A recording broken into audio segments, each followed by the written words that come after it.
먼저 드라마의 로고 타이틀. 사이코지만 괜찮아를 유심히 잘 보면 사이코의 사에 시옷이 뒤집어져 있는 것을 알 수 있습니다. 사이코지만 괜찮아의 로고 타이틀 디자인은 이렇듯 붓글씨를 바탕으로 한 바탕체로 심플하게 군더더기 없이 디자인된 것을 알 수 있는데요. 여기서 주목해야 하는 점은 붓글씨를 바탕으로 만들어진 바탕체이기 때문에 시옷이 한자 사람인과 같은 형상이란 점입니다. 이러한 시옷, 즉 사람을 뜻하는 인자가 반대로 되어 있기 때문에 이는 주인공 고문영이 반사회적 인격장애를 가지고 있음을 나타내는 디자인으로 볼 수 있습니다.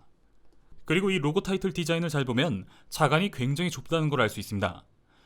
심할 정도로 자간의 틈이 거의 없죠. 이 역시 반사회적 인격장애를 가지고 있는 고문영이 완벽하고 조금의 빈틈도 없는 오직 자기 자신밖에 없는 강박적인 캐릭터란 것을 암시합니다. 티저 영상 로고는 이보다 더 심하게 모든 글자를 겹쳐놓아 아예 틈이 없게 했었죠. 제목에도 사이코가 있듯이 이 작품은 정신적으로 아픈 사람들의 이야기를 다룹니다. 남자 주인공인 문강태는 정신병원에서 일하는 보호사이고 여자 주인공 고문영은 반사회적 인격장애를 가진 동화작가이니까요. 1, 2화까지 본 저의 생각으로는 이 작품 사이코지만 괜찮아의 주제는 트라우마의 극복이고 그 극복의 방법으로 제시하는 것이 트라우마를 피하지 말고 마주하여 이겨내는 것이 아닐까 싶은데요. 작중 문강태는 1년에 한 번씩 형과 함께 이사를 다니죠. 이는 아픈 형의 과거 어머니의 사망과 어머니를 살해한 범인에 대한 깊은 트라우마로 인한 것으로 나옵니다. 하지만 2화에서 문강태는 이런 말을 하죠. 도망치는 거 형 때문이라고 생각했거든. 이게 다 형 때문이라고. 실은 내가 도망치고 싶어서 우리 형 등 떠밀고 다니는 거 아닌가. 문강태는 스스로도 알고 있었던 거죠. 사실 트라우마는 형만 있었던 것이 아니라 자신도 있었고 그렇게 자신이 형 핑계를 대면서 도망치고 있었다는 사실을요. 그런 트라우마로 평생을 도망만 쳤던 문강태 앞에 나타난 동화작가 고문영. 고문영의 작품 악몽을 먹고 자란 소년의 내용은 악몽을 꾸는 아이가 다시는 악몽을 꾸지 않게 해달라 마녀에게 부탁하고 마녀는 그 아이의 소원대로 악몽을 꾸지 않게 해줍니다.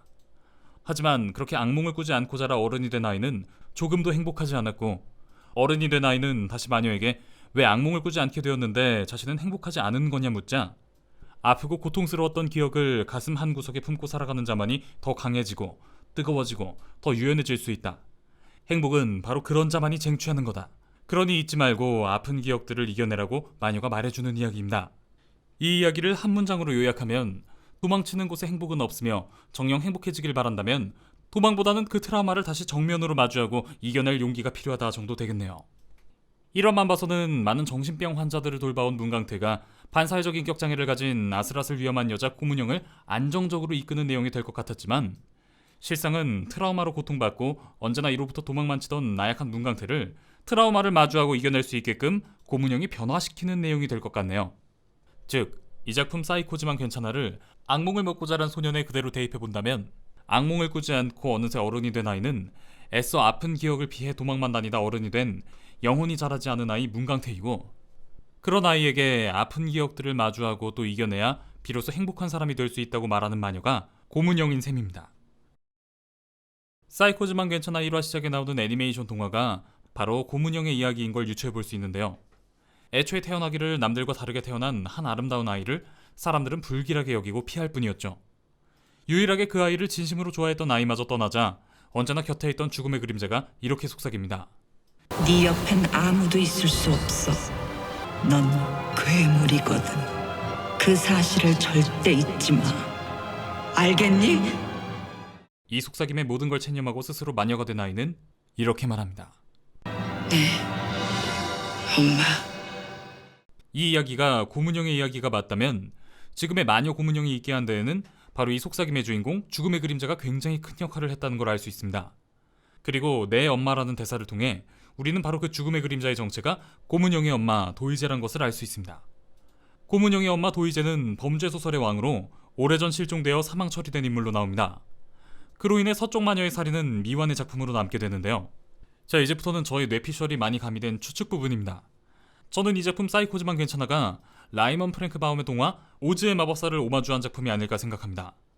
범죄소설의 왕이자 고문영의 엄마인 도이제의 마지막 작품의 이름은 서쪽 마녀의 살인. 서쪽 마녀는 오즈의 마법사에 등장하는 주인공 도로시를 위협하는 악당 마녀입니다. 서쪽 마녀의 죽음을 쓴 작가 도이제를 이 서쪽 마녀로 볼 수 있겠죠. 누구보다 완벽한 범죄소설을 쓰는 작가 도이제는 자신의 딸 고문영과 같이 반사회적 인격장애를 가진 인물이었을 겁니다. 이 화에서 얄밉게 나온 평론가 역시 고문영이 엄마 도이제를 많이 닮았다 말하기도 하고 실제로 반사회적 인격장애엔 유전적 요소가 크게 작용하니까요. 그런 도이제는 누구보다 반사회적 인격장애로 태어난 사람이 겪게 될 삶을 잘 알고 있었고, 그렇기 때문에 딸 고문영이 덜 상처받고 덜 아프기를 바라는 마음에 그녀를 공주가 아닌 마녀로 키웠을 겁니다. 엄마, 나는요 이쁜 마녀가 될래요. 그리고 현재 사이코지만 괜찮아의 공식 홈페이지에 고문영의 아버지 고대환의 설명을 보면 외동딸인 문영을 두려워했다라는 문장이 있습니다. 1화 정신병원에서 난동을 부리던 환자가 고문영의 목을 조르는 장면에서 빠르게 과거 아버지가 자신의 목을 조르던 고문영의 기억이 지나가죠. 저는 이 아버지가 딸의 목을 조르던 날이 어머니 도희제가 사라진 날이고, 이날이 또한 문강태의 어머니 역시 죽음을 맞게 된 날이라 예상합니다. 문강태의 어머니의 죽음에 작가 도희제가 깊은 관련이 있었고, 이 일로 도희제 또한 죽음을 맞게 되지 않았을까 싶습니다. 이것이 곧 서쪽 마녀의 죽음에 매즘이 된 셈이죠. 엄마가 실종되었는데 딸이라면 그래도 희망을 가지고 어딘가에 살아있을 거라 얘기할 법도 한데, 우리 엄만 육신은 예전에 죽었거든. 영혼은 아직 살아있어. 고문영은 마치 눈앞에서 본 것처럼 똑똑히 육체는 죽었다라고 말하는 걸 보면 고문영은 이날 어머니의 죽음을 확실히 목격한 것으로 보입니다.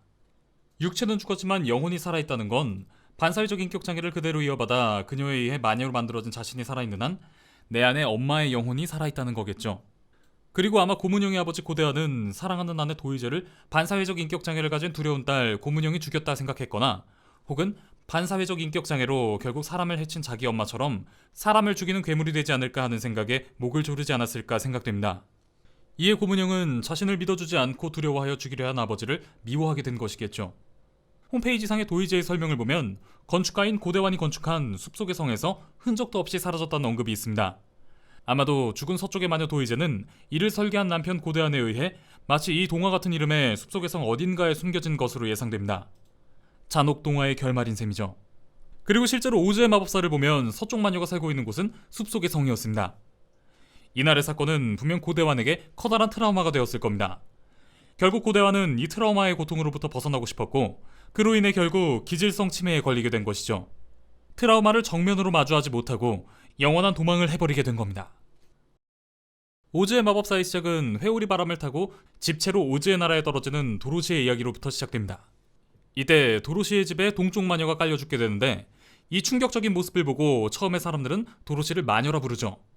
마치 고문영이 지금 마녀라고 불리는 것처럼요. 이야기가 진행되면서 서쪽 마녀도 도로시에 의해 죽게 됩니다. 도로시가 마녀를 죽이려 한 의도는 없었지만 결과적으로 도로시가 마녀를 죽이게 된 셈이 되었죠. 이렇듯 사라진 도희제의 죽음에 고문영이 분명 어떤 식으로든 연관이 되어 있을 겁니다.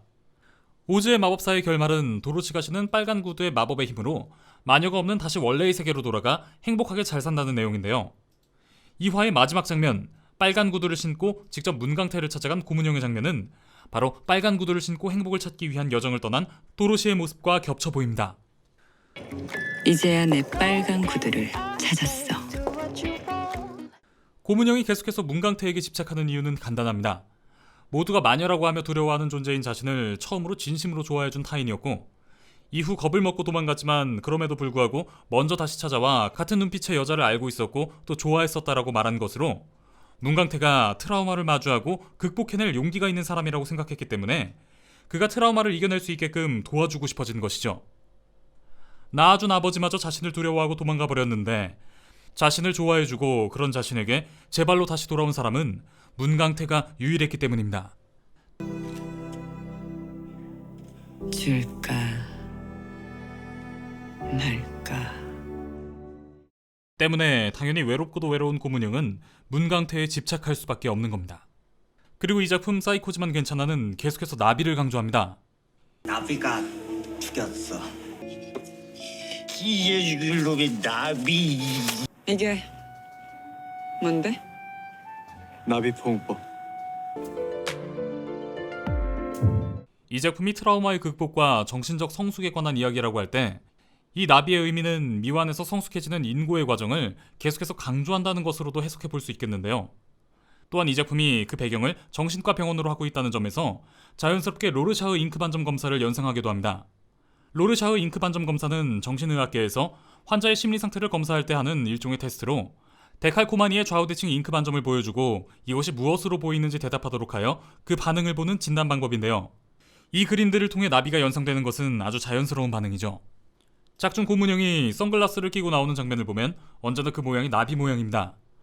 고문형을 마주하면서 문강태는 그가 비정상인 고문형을 케어한다고 생각하겠지만 실상은 문강태가 고문형을 통해 스스로의 상태에 대해 알게 되고 또한 치유받게 될 것이란 암시이지 않을까 예상해봅니다.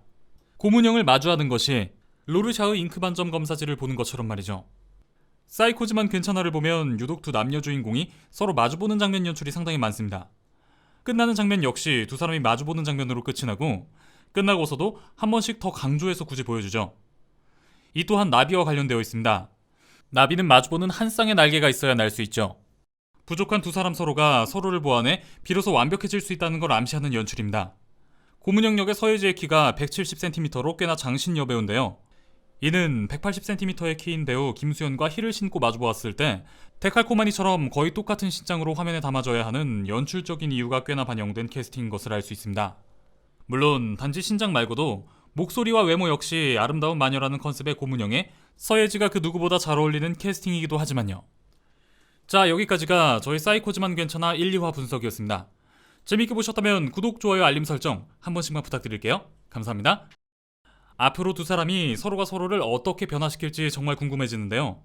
저는 이번 주 3, 4화도 본방사수하겠습니다. 여러분들도 저와 함께 사이코지만 괜찮아 함께 달려주시기 바랍니다.